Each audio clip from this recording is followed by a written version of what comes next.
Dear Papa, hello po. I really don't know how to start this letter. Hindi na po kita tatanungin ng kamusta. Kasi I know you're fine. Lalo na po ngayon in your wedding day. With matching emotion yun ha. Nakalagay, oh talaga may smiley na emotion. Sa totoo lang po, Pa, kahit ilang beses mo man sabihin sa akin na napag-usapan na natin to, masakit pa rin. Pero sabi ko nga po sa inyo, I'm always praying na sana one day makahanap rin kayo ni Mama ng tunay na magmamahal at mag-aalaga sa inyo. So please, Papa, promise me na yan na yun. Kahit hindi ko pa po nakikilala si Tita Marian, I know na maaalagaan niya kayo ng mabuti and that she loves you so much. So please, Papa, be a good boy na. With emotion ulit. Papa, you know that I really love you so much. Kahit alam ko po, hindi ko man yun napaparamdam sa inyo, Papa, alam ni God that I really love you at ang dami kong pangarap para sa inyong dalawa ni Mama.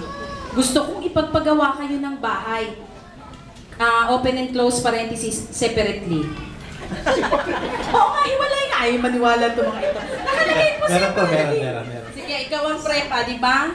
Pagkagawa niya separately, dalawang bahay. Hindi ka na mag-work sa mabibigat na trabaho. Makapag-relax ka, makapasyal tayo, at ang pinaka-dream ko, mapa-stem cell therapy ka for your arthritis. Kasi may gout po kay ng tatay. At ipapa-stem cell therapy ka raw niya. I'm always praying na sana matupad ko yun. Haha. May tawa po. Papa, gusto ko rin pong magpasalamat ng bonggang-bongga sa lahat ng ibinigay ninyo sa akin. Lalo na sa pagmamahal.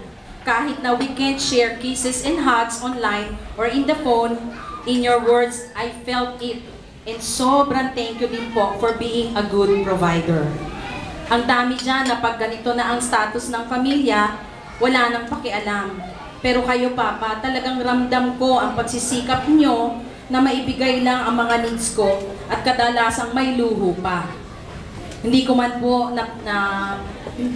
po nararamdaman ang hirap nyo dyan sa pagtatrabaho, pero Papa, alam ko yung hard work nyo.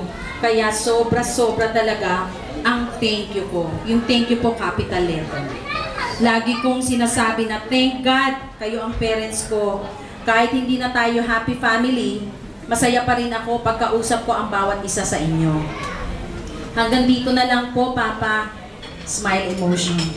Basta, Papa, I'm happy for you kasi kung saan ka masaya, suportahan ta ka.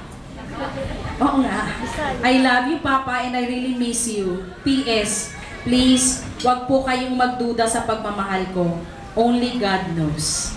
Best wishes, your loving daughter, Bernice Bea Sea po.